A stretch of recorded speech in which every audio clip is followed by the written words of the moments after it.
Good morning, everyone. Bonjour tout le monde. Tiff and I are very pleased to join you today by video conference. I do appreciate your flexibility. As you know, we are in Toronto to attend the funeral this afternoon of Canada's former finance minister, Jim Flaherty. And I hope from there you can see I'm sporting a green tie in Jim's memory today. But before we discuss the monetary policy report, I would like to say just a few words about him. And I think what set Jim Flaherty apart was that while he was a formidable finance minister, he was first and foremost an ordinary man. You immediately connected to him after just a few minutes, and it was immediately clear that he was there for Canada, 100%.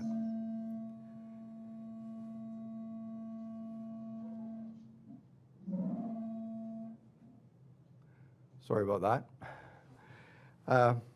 He was there for Canada 100%, and that's what he did all day, every day. And to everything that he did, he brought a solid dose of common sense. People found that attractive and helpful, and his gut instincts were usually right. A lot of his legacy is right there for us. I'll miss him tremendously, and Canada is poor without him. Well, let me now turn to the MPR, which the bank published this morning. Before we take your questions, allow me to note some of its highlights. Inflation in Canada remains low. Core inflation is expected to stay well below our 2% target this year, and it will take close to 2 years for it to return to target. Total CPI inflation is expected to move closer to the target in the coming quarters due to temporary factors. So let me take a moment to explain this inflation forecast. Core inflation is expected to remain below target due to the effects of economic slack and heightened retail competition. We would expect these effects to persist until early 2016. However, total CPI inflation will move up this year, before core, in response to higher consumer energy prices, as well as the lower Canadian dollar. Now, we expect total CPI inflation will remain fairly close to target throughout the projection period. Well, that's because in 2015 and into early 2016, as the upward pressure from energy prices dissipates, the downward pressure from retail competition should gradually fade, and excess capacity will be falling. This will cause core inflation to make its way gradually up to 2%, catching up to total CPI inflation from below. L'expansion de l'économie mondiale devrait se raffermir au cours des 3 prochaines années, à mesure que les ventes contraires qui ont bridé l'activité vont se dissiper. La reprise économique aux États-Unis semble se dérouler comme prévu, malgré des chiffres peu élevés enregistrés ces derniers mois. C'est dû en grande partie aux conditions de la météo inhabituelle. De fait, la demande privée pourrait se révéler plus forte que prévu. La croissance est modeste en Europe, mais l'inflation demeure trop faible et la reprise naissante pourrait être compromise par les risques émanant de la situation en Russie et en Ukraine. En Chine et dans d'autres économies émergentes, la croissance devrait être solide, même si les vulnérabilités financières sont plus préoccupantes. Dans l'ensemble, le taux de croissance de l'économie mondiale devrait augmenter pour s'établir à 3,3% en 2014 et à 3,7% en 2015 et en 2016. Ces chiffres sont largement conformes à ceux présentés en janvier. The bank continues to expect Canada's real GDP growth to average about 2.5% in 2014 and 2015, before easing to around the 2% growth rate of the economy's potential in 2016. Competitiveness challenges continue to weigh on Canadian exporters' ability to benefit from stronger growth abroad. As an open economy, the performance of Canada's export sector is critical. Given the growing wedge between Canada's exports and foreign demand, the bank has deepened its analysis of this sector. Our research has broken down the export sector into a large number of subsectors. And we've discovered that there's a range of subsectors for which exports have been in line with their fundamentals, or even better. And what this suggests is that as the U.S. recovery gathers momentum and becomes more broadly based, many of our exports will benefit. The lower Canadian dollar should provide additional support, and we can be more confident about our recovery in these subsectors. Other subsectors are experiencing greater competitiveness challenges, and for them, the wedge remains. The recovery for these groups will be slower, even as they are helped by the lower exchange rate for the Canadian dollar. So this analysis provides a more granular interpretation of the export picture. Overall, we expect a gradual convergence between the growth rate of Canada's exports and that of the U.S. economy. But this implies that some of the wedge between exports and foreign demand will be very persistent. Further, we continue to believe that rising global demand for Canadian goods and services, combined with the assumed high level of oil prices, will stimulate business investment in Canada and shift the economy to a more sustainable growth track. Les évolutions récentes concordent avec les attentes de la Banque d'un atterrissage en douceur du marché du logement et d'une stabilisation des ratios de la dette aux revenus des ménages. Néanmoins, les déséquilibres restent élevés dans le secteur des ménages. Ils présenteraient un risque important si la situation économique se détériorait.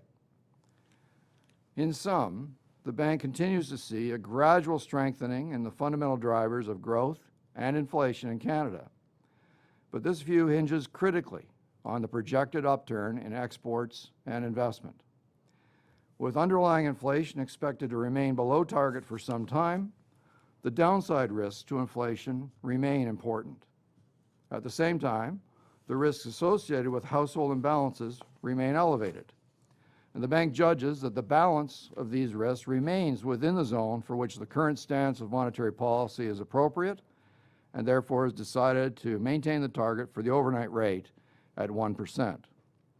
The timing and direction of the next change to the policy rate will depend on how new information influences this balance of risks. Now, before I open the floor to your questions, I'd like to take this opportunity to thank Senior Deputy Governor Tiff Macklem for his many years of dedicated service at the Bank of Canada. Tiff is well known for his commitment to public service, for his intellectual rigor, and for his outstanding leadership as he helped steer the bank and the economy through sometimes very difficult passages. What may be less well known is that he is a good friend to many at the bank, myself included. He brings good humor and a generosity of spirit to the office every single day. And in all of these regards, he will be sorely missed. I know he will be an excellent dean of the Rotman School of Management at the University of Toronto, and I do wish him well. And with that, Tiff and I will be pleased to take your questions. Governor, going back to my question, have you, given that you upgraded forecasts for inflation quite substantially, have you shut the door to rate cuts? Okay, well, thanks for your question, Nirmala. The short answer to your question is no. We've expressed a clear neutral position on this at this stage. I would remind you that, in fact, inflation really hasn't changed since 3 months ago in January when we last spoke about this. Sure, Governor, this is Jill again. The Polycom at your end is muted, and so right now Nirmala is the only one hearing your answer. I see. One moment, so please. I'll start over. I will start over when they're ready. Okay. Are we ready? We're ready. Thank you. Please go ahead. Okay. So thanks for your question, Nirmala. So the short answer to your question is no. We are neutral, and that means that rate cuts cannot be taken off the table at this stage. I would remind you that inflation today is almost exactly what it was in January when we last put out an MPR. Total inflation was 0.9 then, it's 1.1 now. Core inflation was 1.1 then, it's 1.2 now. In other words, inflation was around 1% and it's still around 1%. While it's true that our forecast is that total inflation will rise in the next few quarters as a result of energy price increases, those are, by definition, transitory effects on trend inflation. A year from now, they will come out of the numbers. So in the meantime, what is crucial to the underlying inflation story is that we start from a low inflation rate. And that's why we say that downside risks to inflation remain important, because they would have the risk of putting inflation significantly further away from target. And if we ask ourselves, where might those risks come from? Obviously, our story hinges critically on the export outlook. We already have what looks like a soft landing emerging in housing, so it's critical that what we get at the same time is a pickup of momentum in our exports, which we think will then be followed by a pickup in investment. And those two shifts will give us a sustainable growth track. However, if for some reason the export recovery were less than we're predicting, then what would happen is that total inflation, having gone up to target, will simply drift back down to converge on core inflation at perhaps around 1%, because the gap will be just as big as before. And so that's the nature of the risk that we're working with, and we need to actually see the export numbers picking up. We have all the signs, we believe all the ingredients are present, but frankly, many of those ingredients have been present for quite a while, and we have not seen the response yet. So bottom line, we are neutral at this stage, but we cannot rule out anything at this stage. It will depend on the data flow. Thank you, Governor. The next question will be from Greg at Bloomberg. We're restricting it to one question given the tenuousness of the link. Here's Greg. Good morning, Governor. Good morning, Greg. I'd like to ask again about the gap between core and total CPI. In the past, when the bank has talked about things like looking through temporary changes, there have been times when it's been mostly something like a spike in gasoline prices. You know, lately you've spoken about retail competition, global weakness in some prices. Is it trickier to make the distinction now about looking through what might be temporary and what might be more persistent when it comes to core versus total inflation? Well, it's in fact, many times in the past it's been tricky, Greg. It's not that unique, but yes, it is tricky. But usually when we have something abrupt, such as natural gas pricing, which is the big one that's entering the numbers this time, or expected to, then we can identify that, and arithmetically we know roughly how much that would do. When we look at the opposite case you raised, which was retail competition, that's the sort of thing which could come in waves. So what we see, we expect that to be a continuous process of innovation and productivity enhancement in a highly competitive sector, but perhaps there are periods of catch-up, and that's what we isolated last time. Tiff, you may wish to add something since you gave a speech on the topic in its entirety. So with respect to increased retail competition, Greg, it is certainly one element that we have identified for why inflation is below target. It's not the most important element. The most important element is the slack in the economy. Since our last policy meeting, our last monetary policy report, we have actually gone out and talked to retailers. And what we're hearing from them is that this increased intensity of retail competition coming from Walmart, Target, other stores, looks to be more persistent than we previously believed. At the same time, as you know, the Canadian dollar is depreciated about 10%, 10 cents. And that will tend to work in the other direction, and some prices of some imported goods will put upward pressure, which will mitigate somewhat the downward pressure coming from more intense retail competition.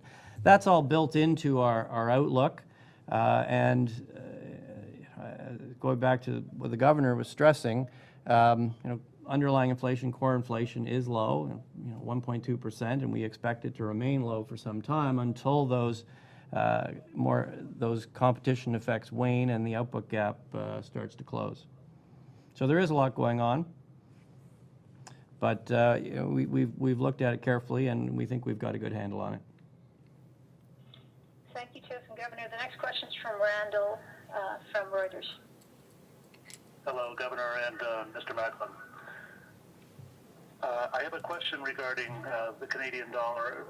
You say in the statement that it is the lower Canadian dollar will exert temporary upward pressure on total CPI inflation. Why do you say it is exerting only temporary pressure? To what extent are you looking through the movements of the Canadian dollar?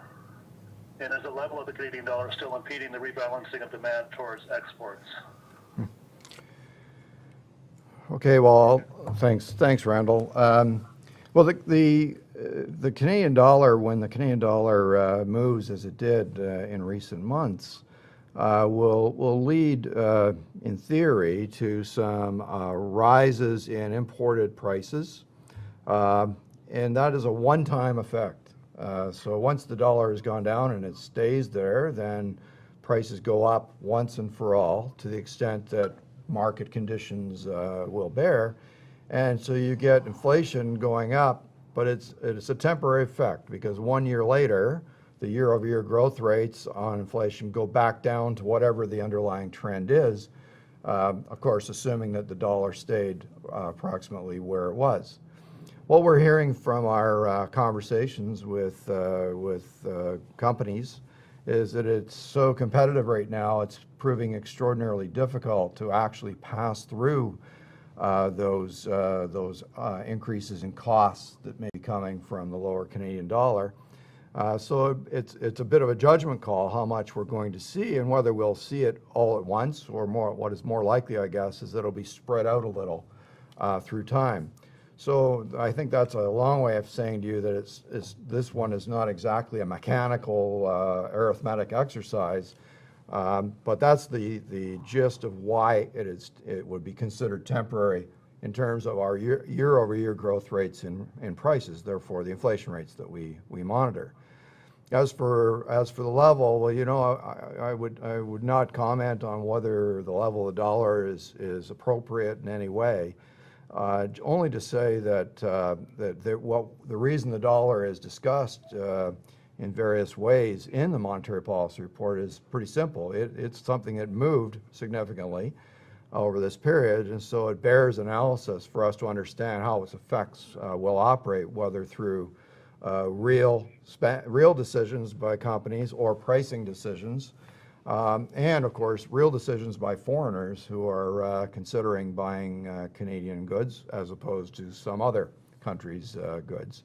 So all of those things go into that, and it is what it is, and then we do our analysis based on it, fold it into our projection, and we're trying to give you a clear, honest picture about what we think the effects are. Thank you, Governor. Next question is from Julian Beltram from CP. Good morning, Governor. You knocked down the first quarter growth by one full point, but a lot of private sector economists are anticipating a bigger rebound, catch-up in the second quarter, whereas your forecast suggests the second quarter at 2.5 is basically the same as you had in January.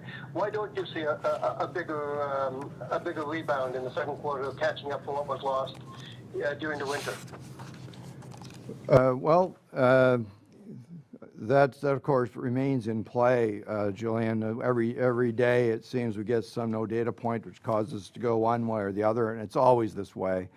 Last year when we were trying to figure out what effect the floods would have, This year, we're trying to figure out what effect the weather would have. And it's not just Canada, but of course, the U.S. In the U.S. case, we think that the effect is something like between 0.5 percentage point to 1.5 percentage points. That's a pretty wide range, but it gives you some idea of how uncertain that kind of exercise is. In Canada, we think it's probably at the lower end of that range, if only because we're more used to harsh winter weather in Canada. And the data we had yesterday from the manufacturing sector suggests, even more likely that it's in the lower end rather than the higher end of that range. So going back then, of course, to the next quarter, the story gets more complicated because you have an interaction between what happened in the first quarter and how much of it was absorbed by inventories, and then the inventory reaction is this variable which it plays into the bottom line. So it's not a gross measure that you're seeing in terms of rebound. But we're reasonably comfortable. The important thing for us is that we think of this as a zone, a band of uncertainty, and the numbers that we're talking about are within it. So we think we're going to average pretty close to 2.5% this year. As we said, it's slightly lower than that, I think, is in the table 2.3. But the point that in either of those cases, we should be absorbing some of our excess capacity under that scenario. And importantly, that some of that will come from the export sector as we get some of these rebounds we talked about a moment ago. Thank you, Governor. The next question is from Courtney Tower at Market News.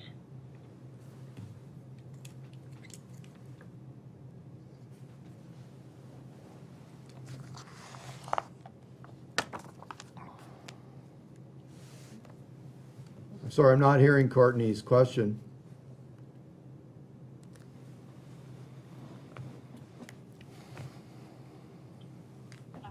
Are you hearing me now, Governor? I am.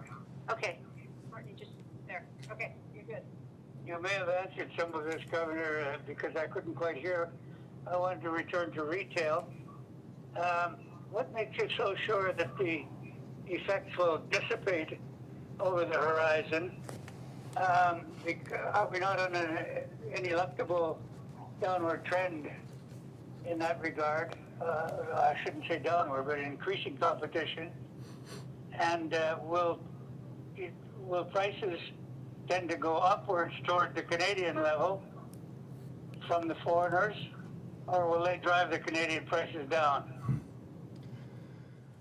Well, that's an excellent way to pose the question. I'm going to let Mr. Macklem answer it, as he was into that answer a couple of moments ago, and it's like an extension of that question. Courtney, I gave a whole lecture on this topic at Concordia a month or two ago, if you've got the patience to go back to it. But the short answer is we don't have a crystal ball. We don't know exactly what retailers will do. We can go back to some previous episodes, for example, when Walmart first came into Canada in the 90s, and this put there was a wave of increased competitive pressure. This put downward pressure on prices, new competition, other retailers matched those. That pushed prices down, and then at a certain point, the downward pressure sort of leveled off, and then because inflation is the rate of change of prices, that downward pressure falls out of inflation. This time around, as I mentioned, we've gone out, we've talked to retailers. Certainly their plans suggest that this will go on for some time. But at a certain point, that wave will diminish and we'll go back to sort of the regular ongoing innovation and improvements of efficiency that we typically get. And so the downward pressure coming from this more intense retail competition will follow. Exactly when that's going to be, I don't want to pretend that we know exactly when that's going to be. We've made, I think, an educated guess going forward, and we'll continue to monitor that carefully. The last thing I would say, though, is that from the perspective of monetary policy, this is what you call sort of a good disinflation. I mean, this is lower prices for consumers, more selection, improved efficiency in our retail sector. So to the extent that it's a good kind of disinflation, it's something monetary policy wants to look through. The bad kind coming from the slack in the economy is something you really want to fight, and that goes a long way to explain why interest rates are so low. Thanks, Tiff. Thank you. The next question, we're starting some follow-ups. It'll be Nirmala from Dow Jones. Governor, how much of the policy stance is driven as much by concern over low inflation as it is a desire to keep the Canadian dollar down? And I'm also wondering how much of the focus on the currency at the bank comes from your influence as a former head of EDC, because I would presume, you would probably have greater insight on exporters' problems compared with someone maybe who's studying it from afar. Okay, well, I would say, first of all, that as I indicated before, the focus on the Canadian dollar that we have in this MPR comes naturally from the fact that it's one of the things that moved a fair bit from a forecaster's point of view. That's essentially what one must do to figure out what's moving, and therefore what will affect your forecast. And so the dollar figures prominently in that. Certainly our weighing of the risks in the risk zone that we've sketched out has not really fundamentally changed. We see that the risks of elevated household imbalances remain quite high, have not actually improved significantly, but are showing at least some of the tendencies that we expect to see. Therefore, we're reassured that we understand the situation, but we haven't actually seen the improvement that we're hoping to see unfold over the next couple of years. Whereas on the other side of it, inflation remains roughly 1%, so that is too low. And it means that if there were a downward shock to inflation, that would put us in very low territory. So that feels like a risky place. So those two risks are being weighed.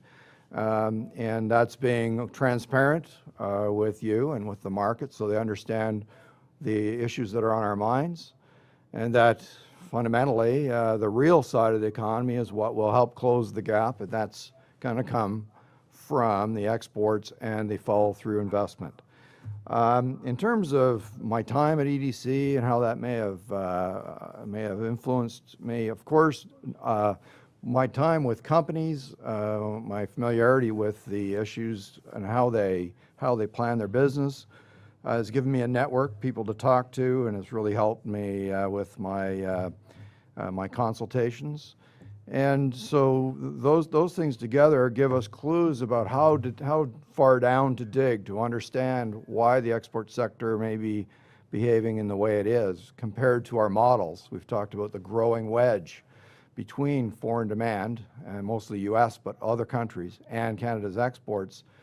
That's in an aggregate or almost a theoretical concept. When you break it down to 30 or so subsectors, it begins to take more shape, because then it corresponds to the conversations that you may be having. Some sectors will say we're doing fine, others will say, well, we're struggling, and now you can see it associated with the variables that should be driving it, and then that gives you a more granular kind of forecast. And so that sort of line of inquiry, of course, has been influenced by my experience in the past, but I think people would have been led there naturally, because it was a puzzle that needed deeper investigation through time, and the effort is helping us feel more comfortable with the outlook, even if at the same time it's discouraging because it just hasn't developed into an upturn yet. Thank you, Governor. We've just passed the 20 minutes for Q's and A's, so I'm going to ask Randall to do one more follow-up, and then we'll draw the press conference to a close. Here's Randall again. Governor, from your remarks to Nirmala, it seems to me, what I hear you saying is that the risks, the downside risks to inflation are bigger than the upside risks to from household imbalances. because you said that if things go bad on the downside, you're basically in quite a lot of trouble, whereas you're not so much trouble on the upside. Am I reading that right? And if so, does that still qualify as neutral if the downside risks are more important than the upside risks? Thank you. No, you're not quite reading that right, Randall, and that's probably because of something I said, so thanks for raising the question. But we don't at all think that the household risks are subsiding, the imbalances.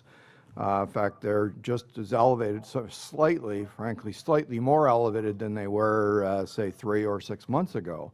But what we are seeing is, the first signs of a moderation in the housing sector, and as well moderation in the taking on of new debt.